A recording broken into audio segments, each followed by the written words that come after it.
जी students, कैसे हैं आप? मैं आपका फिजिक्स टीचर तलहा उबैद और आज अपने चैप्टर 7 का लेक्चर नंबर 8 करना है, जिसमें हमारा बड़ा इंपॉर्टेंट लॉन्ग क्वेश्चन है सिंपल पेंडुलम। सिंपल पेंडुलम आपको याद होगा, इस चैप्टर के शुरू में भी मैंने सिंपल पेंडुलम के बारे में आपको बताया था। सिंपल पेंडुलम होता क्या है, सबसे पहले हम ये देखेंगे। एक heavy comparatively small size metallic ball, जिसको हमने एक कंपैरेटिवली वेटलेस या लेस वेट वाली स्ट्रिंग की मदद से सस्पेंड किया हुआ है, जिस तरह आप यहां पर देख रहे हैं। इस वक्त ये जो बॉल है ये अपने इक्विलिब्रियम पोजीशन पर मौजूद है। इस इक्विलिब्रियम पोजीशन या मीन पॉइंट को मैं ए से जाहिर कर रहा हूं, और अगर मैं इस मेटालिक बॉल को इस मीन पॉइंट से थोड़ा सा डिस्प्लेस करूं तो आप गौर करें, जो स्ट्रिंग है उसने भी थोड़ा सा एंगल कवर किया है with respect to the Y axis यानी वर्टिकल। और अगर मैं यहां से इसको छोड़ दूं तो ये जाहिर बात है रिस्टोरिंग फोर्स और इनर्शिया की वजह से ऑसिलेट करना शुरू कर देगा। ये ऑसिलेट क्यों करता है, रिस्टोरिंग फोर्स और इनर्शिया का क्या रोल है, इस चैप्टर के पहले लेक्चर में हमने ये बातें डिस्कस की थी। आज हम थोड़ा डिफरेंटली इस टॉपिक को देखेंगे। सबसे पहले आप गौर करें, अगर मैं इस स्ट्रिंग की बात करूं, इस स्ट्रिंग की जो लेंथ है, फॉर एग्जाम्पल लेंथ से मेरी क्या मुराद है, पॉइंट ऑफ सपोर्ट से लेकर सेंटर ऑफ बॉल तक जो डिस्टेंस है, this is called length of simple pendulum. इसमें स्ट्रिंग की लेंथ भी आ जाती है और साथ ही साथ इसमें बॉब का या इस मेटालिक बॉल का रेडियस भी आ जाता है। इसे मैं कह रहा हूं लेंथ ऑफ सिंपल पेंडुलम, और इसे हम स्मॉल एल से जाहिर कर रहे हैं। और अगर सिंपल पेंडुलम को ऑसिलेट करने के दौरान मैं किसी एक पॉइंट पर ऑब्जर्व करूं, फर्ज कर लें मैं इसको एक्सट्रीम पॉइंट बी पर ऑब्जर्व कर लेता हूं, मेन पॉइंट ए था और थोड़ा सा डिस्टेंस पर एक दूसरा पॉइंट बी है, मैं इसे बी पॉइंट पर थोड़ी देर के लिए रोक के कंसीडर करता हूं कि यहां पर कौन कौन से फैक्टर्स हैं जो इस मेटालिक बॉल के ऊपर एक्ट कर रहे हैं। आप गौर करें, इस वक्त वर्टिकल के साथ जो एंगल कवर हुआ है, जो सिंपल पेंडुलम की स्ट्रिंग ने कवर की है, इस स्ट्रिंग को मैं इस वक्त पॉइंट ऑफ सपोर्ट यानी सी पॉइंट से लेकर पॉइंट बी तक कंसीडर कर रहा हूं। इसने वाई एक्सिस यानी वर्टिकल के साथ यानी सी ए के साथ जो डिस्टेंस जो एंगल कवर किया, दैट इज थीटा। और इस वक्त इस मेटालिक बॉल का जो वेट है वो जाहिर बात है वर्टिकली डाउनवर्ड एक्ट कर रहा है, mg, जिसकी डायरेक्शन किस तरफ है, towards the centre of earth यानी वर्टिकली डाउनवर्ड। अब गौर करें, अगर मैं इस रस्सी को यानी इस स्ट्रिंग को इस तरफ थोड़ा सा एक्सटेंड करूं तो जितना एंगल वहां पर इस सी बी लाइन का सी ए के साथ बन रहा है, इतना ही एंगल इस तरफ बनेगा वेट का, किसके साथ, इसी स्ट्रिंग की जो लाइन मैंने एक्सटेंड की है इसके साथ। उसकी वजह क्या है कि ये दो वर्टिकल लाइंस आपस में पैरेलल हैं, और इस तरह से अगर कोई लाइन कट कर रही है, ये जो स्ट्रिंग की लाइन है अगर इस तरह कट कर रही है तो वहां पर और यहां पर सेम एंगल बनता है। अब अगर मैं इस स्ट्रिंग वाली लाइन को, जो डॉटेड लाइन आप देख रहे हैं, इसको मैं थोड़ी देर के लिए एक्स एक्सिस फर्ज करूं और mg के हेड से एक परपेंडिकुलर ड्रॉ करूं इस डॉटेड लाइन के ऊपर, तो आप गौर करें इस परपेंडिकुलर ने उस पॉइंट पर जाके इसे कट किया, और mg की टेल यानी पॉइंट बी से लेकर इस पॉइंट तक जो अभी अभी हमें मिला, इस पॉइंट तक mg का एक कंपोनेंट आ गया। इसी तरह उस पॉइंट से लेकर mg के हेड तक mg का दूसरा कंपोनेंट आ गया। लेकिन हम जानते हैं कि एंगल थीटा के सामने हमेशा जो भी कंपोनेंट होता है that is actually vertical component. इसका मतलब है ये वाला जो कंपोनेंट जो थीटा के बिल्कुल सामने है, ये वर्टिकल कंपोनेंट है, और इस वर्टिकल कंपोनेंट की वैल्यू क्या होगी, mg sin थीटा, क्योंकि वर्टिकल कंपोनेंट के साथ हमेशा sin थीटा आता है। इसी तरह अगर थीटा वाली साइड पे जो कंपोनेंट है, जो बेसिकली स्ट्रिंग की डायरेक्शन में आपको नजर आ रहा है, ये है हॉरिजॉन्टल कंपोनेंट, और इसके साथ हमेशा क्या आता है, cos थीटा, यानी this would be mg cos theta. अब एक और चीज जो गौर तलब है वो ये कि mg sin थीटा असल में थीटा के सामने ही है, लेकिन एक्चुअल में चूंकि mg उस मैस के ऊपर एक्ट कर रहा है जो मैस इस वक्त पॉइंट बी पर मौजूद है और mg की डायरेक्शन वर्टिकली डाउनवर्ड है, तो mg के दोनों कंपोनेंट्स भी इसी मैस के ऊपर लग रहे होंगे। और आप गौर करें, mg साइन थीटा की टेल तो पहले ही पॉइंट बी पर है, लेकिन mg कॉस थीटा की जो टेल है वो पहले ही पॉइंट बी पर है, लेकिन mg साइन थीटा जो है इस वक्त हमें सामने नजर आ रहा है। एक्चुअल में mg साइन थीटा भी उसी जगह पर लग रहा है, इस डायरेक्शन में, यानी परपेंडिकुलर डायरेक्शन में। किसके साथ परपेंडिकुलर? स्ट्रिंग की लाइन के साथ परपेंडिकुलर डायरेक्शन में। तो इस तरह से दो कंपोनेंट्स हमारे पास आ गए वेट के, mg cos theta and mg sin theta. सबसे पहले अगर मैं mg cos थीटा की बात करूं तो गौर करें, mg cos थीटा स्ट्रिंग की डायरेक्शन में इस डायरेक्शन में लग रहा है, यानी रस्सी के अलोंग इस तरफ लग रहा है। और रस्सी के अंदर हम जानते हैं कि जब भी अप्लाइड फोर्स लगे तो एक ऑपोजिट डायरेक्शन में टेंशन की फोर्स जरूर आती है। यहां भी टेंशन की फोर्स डेवलप हो रही है, लेकिन उसकी डायरेक्शन किस तरफ है? पॉइंट बी से पॉइंट सी की तरफ। और ये जो टेंशन है इसको बैलेंस कौन कर रहा है, इसको कैंसिल कौन कर रहा है? mg cos theta. इसका मतलब है सबसे पहली इक्वेशन हम लिख सकते हैं T is equal to mg cos theta. अब आ जाए mg sin थीटा की तरफ। mg sin थीटा क्या कर रहा है? गौर करें, mg sin थीटा इस बॉब को मीन पॉइंट की तरफ यानी वापस ले जाने की कोशिश कर रहा है। और यही mg sin थीटा है जिसकी वजह से ये बॉब एक्सट्रीम पॉइंट यानी इस वक्त जो पॉइंट B है वहां से मीन पॉइंट यानी पॉइंट A की तरफ जाएगा। इसीलिए मैं कह सकता हूं कि mg sin theta is actually the restoring force. तो रिस्टोरिंग फोर्स की जगह आ जाएगा Fr is equal to mg sin theta. लेकिन इसके साथ एक नेगेटिव साइन आएगा। नेगेटिव साइन क्यों आएगा? क्योंकि हम जानते हैं कि इसकी डायरेक्शन किस तरफ है? Towards the mean point. Negative sign हमें यही बता रहा है। यहां पर एक और छोटी सी बात आपको बता दूं कि अगर मैं इंस्टेंटेनियस डिस्प्लेसमेंट की बात करूं जो इस वक्त डायग्राम में मैं आपको दिखाने वाला हूं, तो इंस्टेंटेनियस डिस्प्लेसमेंट जो है ये मीन पॉइंट और इस वक्त जो एक्सट्रीम पॉइंट बी है वहां से लेके सीधा डिस्टेंस है जो पॉइंट ओ तक जा रहा है। अब गौर करें, बी से लेकर ओ तक सीधा डिस्टेंस जा रहा है जिसे हमने एक्स के साथ जाहिर किया है।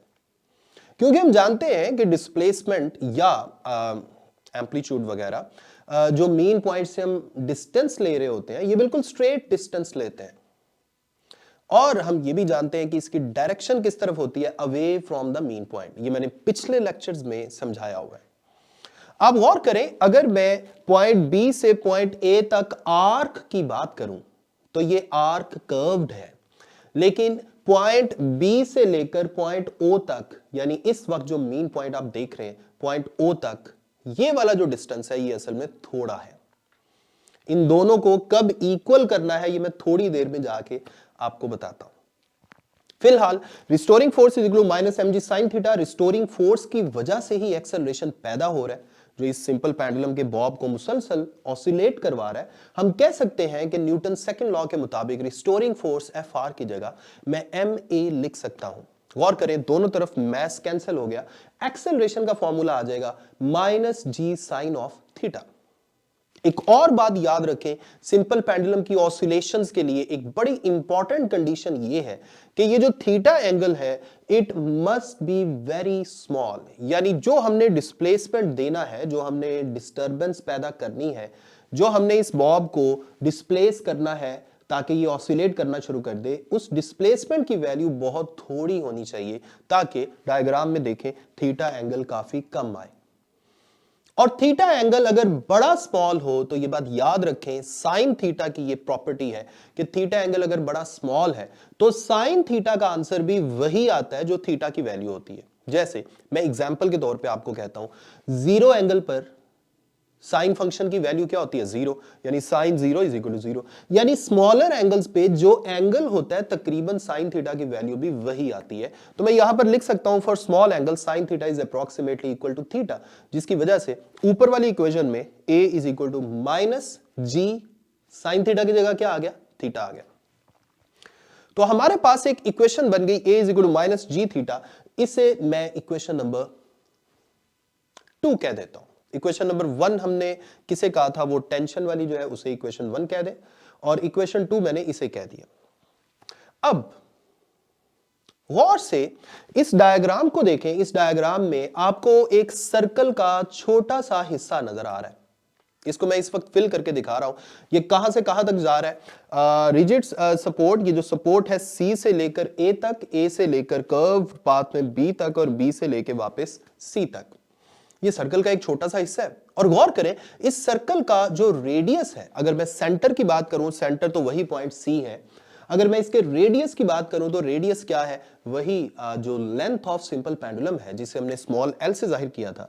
और इसकी आर्क लेंथ क्या है, आर्क लेंथ क्या है, पॉइंट ए से लेकर बी तक का ये जो कर्व्ड डिस्टेंस है यही है।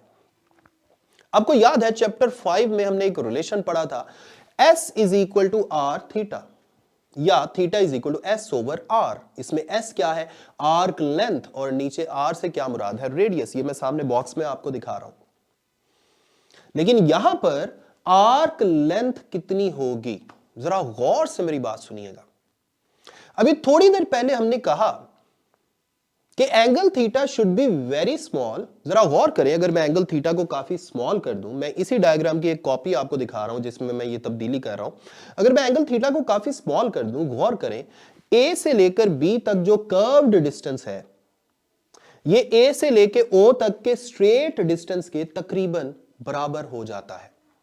यानी मैं कह सकता हूं कि ए बी आर्क लेंथ जो है ये असल में सीधा डिस्टेंस बन जाता है जिसे हमने एक्स के साथ जाहिर किया हुआ है, थोड़ी देर पहले मैं आपको बता रहा था। तो अगर मैं इस स्मॉल एंगल थीटा की बात करूं तो ए बी आर्क की जगह क्या आना चाहिए, डिस्प्लेसमेंट एक्स, और नीचे रेडियस की जगह क्या आएगा, जाहिर बात है लेंथ ऑफ सिंपल पेंडुलम। इसका मतलब है थीटा किसके इक्वल आ गया, एक्स डिवाइडेड बाय एल।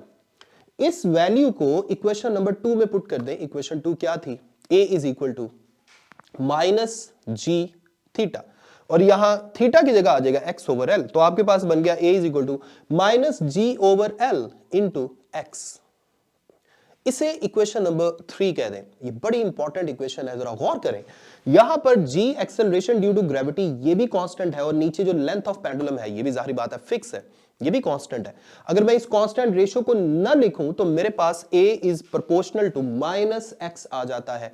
और हम जानते हैं इस चैप्टर के शुरू से हम पढ़ रहे हैं कि ये सिंपल हार्मोनिक मोशन की एक निशानी है। अगर वाइब्रेटिंग बॉडी का एक्सेलरेशन डिस्प्लेसमेंट के डायरेक्टली प्रोपोर्शनल हो, और नेगेटिव साइन हमें क्या बता रहा है, it is directed towards the mean point, तो हम कह सकते हैं कि ये बॉडी सिंपल हार्मोनिक मोशन से ऑसिलेट कर रहा है। यानी ये वाली जो एक्सप्रेशन है ये साबित कर देती है कि हमारा जो सिंपल पेंडुलम है ये सिंपल हार्मोनिक मोशन से ही ऑसिलेट कर रहा है। तो एक बात तो हमने ये साबित कर दी।